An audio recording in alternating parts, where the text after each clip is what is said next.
Love marriage वाली बहू। सुबह का वक्त था और सरला जी काफी उदास चेहरा लिए हुए पार्क में बैठी हुई थी।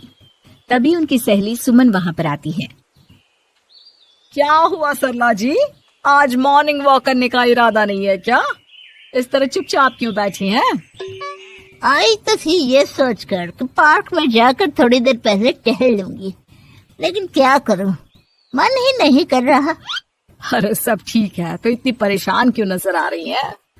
नहीं नहीं, ऐसी तो कोई बात नहीं है, सब ठीक है। अरे भाई, अब तो आपको खुश नजर आना चाहिए। अभी कुछ महीने पहले तो बेटे की शादी हुई है, घर में नई बहू आई है, आपके चेहरे पर तो रौनक नजर आनी चाहिए। अरे छोड़ो भी, आजकल की बहुओं के बारे में क्या बताऊं आपको।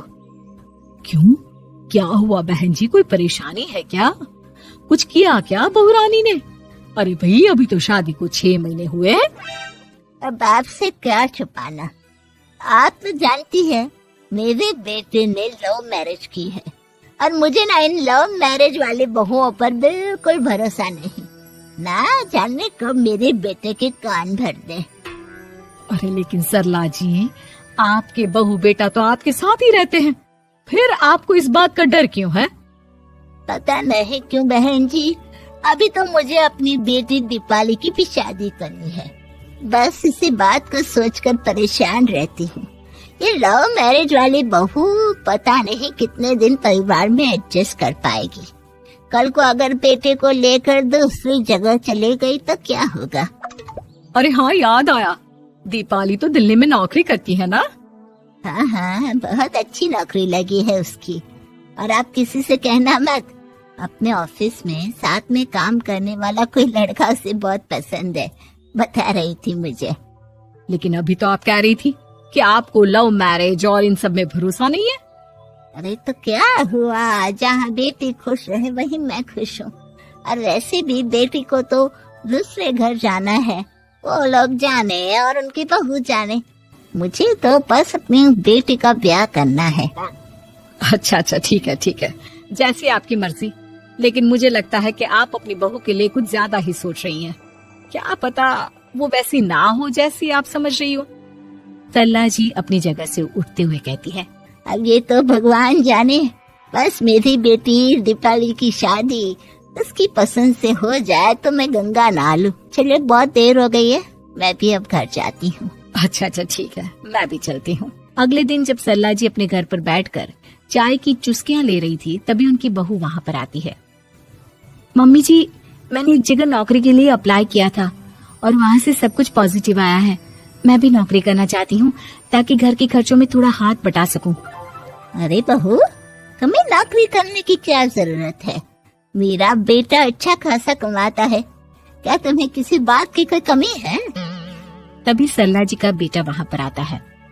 नहीं माँ, उसे किसी बात की कमी नहीं है, लेकिन वो इतनी पढ़ी लिखी है और अगर नौकरी करना चाहती है तो हमें उसे नौकरी करने देना चाहिए। कुछ पैसे घर में आएंगे, हम सबकी मदद हो जाएगी। तुम तो ऐसे कह रहे हो बेटा जैसे ये घर तुम्हारी पत्नी की कमाई पर ही चलता है। अरे नहीं नहीं मम्मी जी, इनके कहने का ये मतलब नहीं है, बस मेरी ही नौकरी करने की इच्छा थी, इसलिए आपकी परमिशन चाहते हैं। अब भाई, मेरा बेटा तुम्हें लव मैरिज करके घर में लाया है, मैं तुम्हें कुछ कैसे कह सकती हूँ? जो मर्जी आए करो। सरला जी का बेटा और बहू वहाँ से चले जाते हैं। अब उनकी बहू नौकरी करना शुरू कर देती है। कुछ ही दिन बाद सरला जी की बेटी दिल्ली से अपने घर आती है और अपनी माँ से कहती है, माँ, मैंने आपको बताया था ना, मुझे अपने ऑफिस में साथ काम करने वाले एक लड़के से बहुत प्यार है, मैं उससे शादी करना चाहती हूँ। माँ, हाँ हाँ, तो मैंने कब मना किया? अगर तुम उसे पसंद करती हो तो उसके घर वालों को कहो, हम आपस में बात करके तुम्हारी शादी तय कर देते हैं। अरे लेकिन माँ, एक बहुत बड़ी परेशानी है। क्या परेशानी है बेटा? माँ, वो लड़का बहुत अच्छा है, लेकिन कुछ ज्यादा ही पैसे वाले घर से उसके माँ बाप। उन्हें मेरे और उसके रिश्ते से वैसे तो कोई परेशानी नहीं है, लेकिन वे चाहते हैं कि शादी 5 स्टार होटल में हो। अरे ऐसे कैसे, हम तो मिडिल क्लास लोग हैं, हमारे लिए 5 स्टार होटल में शादी करना कोई आसान काम थोड़ी ना है। लेकिन माँ, मैं क्या करूँ? मैंने उनसे बात करने की बहुत कोशिश की, बस एक इसी जगह बात अटक गई है। साफ साफ कह दो बेटा, शादी करनी है तो ठीक है, लेकिन ये 5 स्टार में शादी करने वाली शर्त मैं नहीं मान सकती। अरे कैसी बात कर रही हैं आप मम्मी जी? अगर दीपाली को कोई लड़का पसंद है तो हम उनकी शादी के लिए पूरी कोशिश करेंगे, और अगर बात पैसों की है तो कोई परेशानी नहीं है। हाँ हाँ, तुम्हें तो बस बहुत आसान लगता है सब। जिस तरह तुमने मेरे बेटे से इतनी आसानी से शादी कर ली, सारे काम उतने आसानी से नहीं होते। समझ में आया? हर काम करने में पैसे लगते हैं।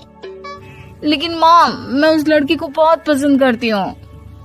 सही बात है बेटा, लेकिन तुम उस लड़के से साफ साफ कह दो, अगर उसे तुमसे शादी करनी है तो अपने घर वालों को मनाए। अगर नहीं मना सकता तो तुम दोनों अपनी गृहस्थी अलग से कहीं सेट कर लो। कोई जरूरत नहीं है अपने माँ बाप के साथ रहने की। मम्मी जी, ये आप क्या कह रही हैं? मैं भी तो आपकी बेटी के साथ लव मैरिज करके आई हूँ। अगर मैंने भी ऐसा ही किया होता तो? लो, अब तो मुझे उल्टा जवाब देने लगी। देखो बहू, मैं तुम्हारी सास हूँ, मुझसे ठीक से बात करो। लेकिन माँ, भाभी ठीक तो कह रही हैं। हाँ, अगर बात शादी के खर्च की है तो मैं उस लड़के से कुछ कह सकती हूँ, लेकिन उससे अपने घर वालों से अलग होने के लिए कहना, ये सही होगा क्या? आप तो समझिए माँ। और वैसे भी मम्मी जी, मैंने कुछ महीने पहले जॉब करना शुरू कर दिया था और अपनी पूरी सैलरी बचा कर रखी है। आप चिंता मत कीजिए, मैं दीपाली की शादी में कोई कमी नहीं होने दूंगी। तुम अपनी सारी तनख्वाह मुझे मेरी बेटी की शादी का खर्च करने के लिए दे दोगी? हाँ माँ, मैंने भाभी को पहले ही सब कुछ बता दिया था और वो इस बारे में सब कुछ जानती थी, इसीलिए उन्होंने पहले ही नौकरी करनी शुरू कर दी ताकि मेरी शादी धूमधाम से हो सके। तभी सरला जी का बेटा वहाँ पर आता है। देखा माँ, जैसा हम हर समय समझते हैं वैसा होता नहीं है। आपको लव मैरिज करने वाली बहू से नफरत थी ना, लेकिन अपनी ही बेटी की लव मैरिज पर आपको कोई एतराज नहीं था। ये तो गलत बात है ना। हाँ बेटा, सही कह रहे हो तुम। बहू, मुझे माफ कर दो, मैंने तुम्हारे बारे में गलत सोचा। आज से मैं बहू और बेटी में कोई फर्क नहीं करूंगी, और अपनी लव मैरिज वाली बहू से तो बिल्कुल नफरत नहीं करूंगी।